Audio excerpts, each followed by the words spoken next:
Bonjour, pouvez-vous vous présenter? Oui, donc je m'appelle Christine Manis. Je suis membre des équipes de France de parachutisme en vol relatif et j'ai 35 ans. C'est quoi vos qualités? Mes qualités. Alors, je pense que je suis très combative et c'est assez nécessaire pour faire de la compétition. Et surtout, je baisse jamais les bras. C'est quoi vos plus gros défauts? Mes plus gros défauts, je pense que je suis très exigeante, hein, Béné. Oui, oui, je confirme. Donc, je suis très exigeante et j'aime pas perdre. Donc, pour quelqu'un qui fait de la compétition, il faut savoir être fair-play. Alors, j'ai travaillé dessus pour être fair-play, mais je j'aime pas du tout perdre. Je pense que c'est un défaut quand même. Depuis quand pratiquez-vous le parachutisme?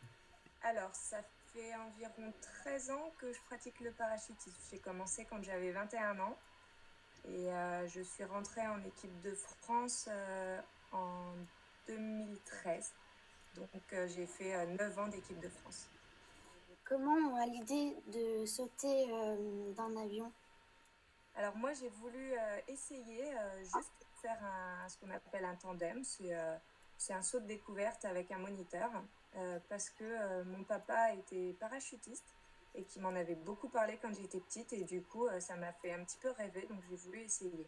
Et le jour où j'ai essayé, j'ai su que c'était pour moi et je me suis dit que je voulais faire ça. Je voulais sauter toute seule. Je voulais être membre des équipes de France. Peut-être un jour être championne du monde.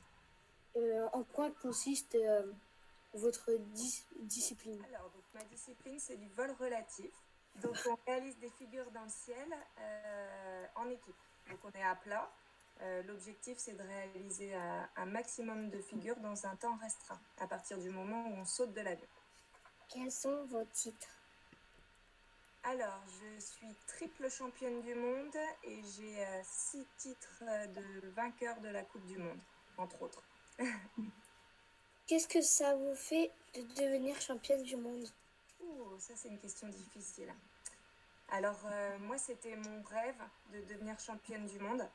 Donc, c'était vraiment mon objectif quand j'ai commencé le parachutisme et je l'ai atteint assez vite. Je ne pensais pas y arriver assez rapidement. Donc, c'est vraiment, c'est difficile à expliquer. J'étais très, très, très contente et très fière de moi.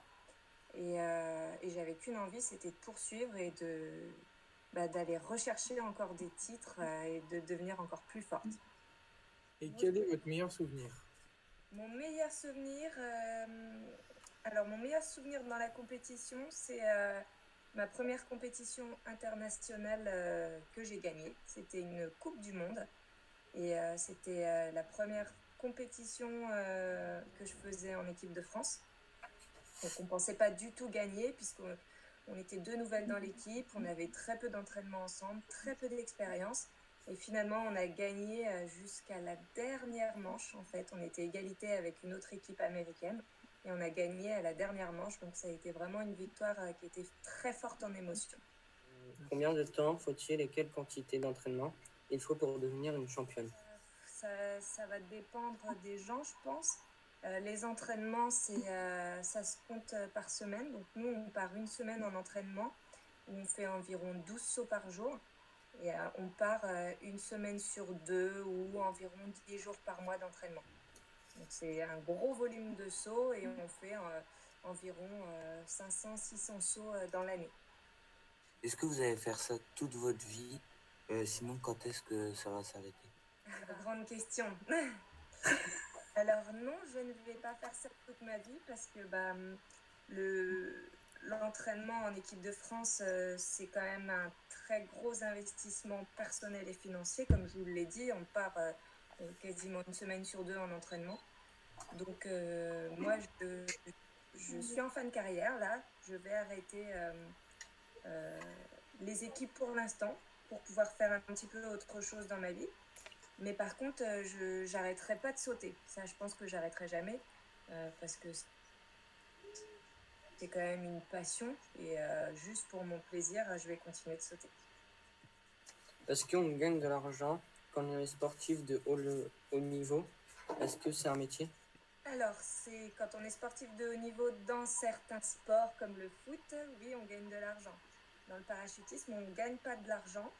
Il faut qu'on travaille à côté, il faut qu'on ait un job à côté pour pouvoir vivre, tout simplement. Donc moi, j'ai choisi de travailler dans le parachutisme et je travaille dans un simulateur de chute libre où je suis monitrice et coach, où j'apprends aux gens à voler, où je coach des équipes pour la compétition. Qu'est-ce que ça change dans votre quotidien être championne du monde? Alors ça change pas grand-chose dans mon quotidien, c'est plus une victoire personnelle, mais ça change rien du tout à mon quotidien, hein. Je change pas parce que j'ai été championne du monde, j'ai juste un peu plus d'expérience et je peux transmettre mon expérience à mes élèves. Ok. Merci. Qu'est-ce que vous faites dans la vie quand vous ne sautez pas d'un avion? Alors bon, du coup j'ai un peu répondu tout à l'heure. Donc je travaille comme monitrice dans un simulateur de chute libre. Et quand je travaille pas, je vis un petit peu comme tout le monde. Du coup, je sors, je vais au cinéma, je fais un petit peu de sport parce que faut s'entretenir. Je fais la même chose que tout le monde au quotidien. Quelles sont vos plus belles réussites et est-ce que c'est en parachutiste ou dans votre vie de tous les jours? Ouais, difficile cette question. Alors, mes plus belles réussites en parachutisme, c'est ce que j'ai réussi à accomplir. En fait, c'est les objectifs que je m'étais fixés. Donc, il y a bien sûr être championne du monde, mais il n'y a pas que ça. J'avais des objectifs déjà être reconnue pour ma technique, je pense. Je voulais ne serait-ce que rentrer en équipe de France. Ça a été...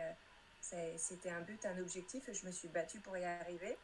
Et dans ma vie de coach aussi, mes plus belles réussites, c'est avoir pu mener mes équipes sur des podiums. Et ça, c'est une grande réussite aussi. Quels sont vos plus grands regrets?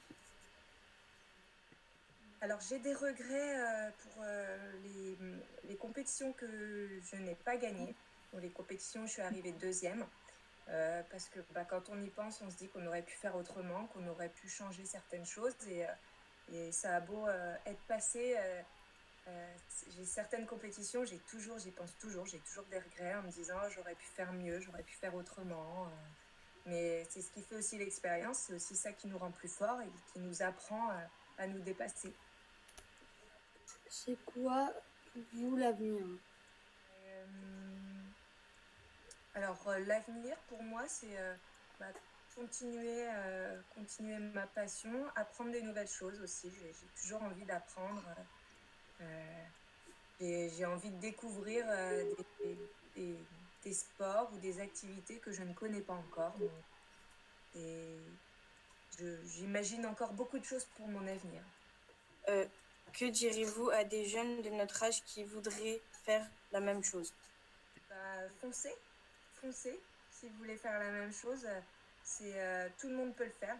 La preuve, moi, je l'ai fait. Donc, n'hésitez pas. Faut y aller, faut se lancer. Et avez-vous quelque chose à rajouter? Eh bien, non, j'ai rien à rajouter. Est-ce que vous avez d'autres questions à me Et poser? il y en a qui ont des questions qui n'étaient pas prêtes à répondre. Vas-y. Est-ce que vous stressez avant les compétitions? Oui, je stresse un petit peu. Alors, je dirais que c'est plutôt du trac. Je stresse un petit peu de rater ma sortie ou d'avoir ce qu'on appelle un brain lock dans notre discipline. C'est d'oublier une figure. Donc oui, j'ai un petit peu le trac, mais c'est quelque chose qui se travaille et qui se prépare aussi. Donc je le ressens, mais peut-être un petit peu moins que quelqu'un qui n'a pas l'habitude. Est-ce que parfois vous vous dites dans l'avion, non, je ne le fais pas, non, je saute pas? Alors non, ça m'est jamais arrivé. Quelle est votre sensation dans les airs? Ça aussi, c'est une question qui est difficile. Et c'est une qui est un peu propre à chaque individu. Moi, ma sensation principale quand je suis dans les airs, c'est vraiment une sensation de liberté. C'est ce que je ressens à chaque fois que je saute d'un avion. On a un peu le monde à ses pieds. Hein, donc, c'est vraiment ce que je ressens, vraiment une sensation de liberté, de légèreté. Donc, mais c'est à tester. Tout le monde a des sensations un petit peu différentes. À bientôt. Bon courage pour la suite. Ouais, ça marche. Au revoir. Au revoir. Au revoir.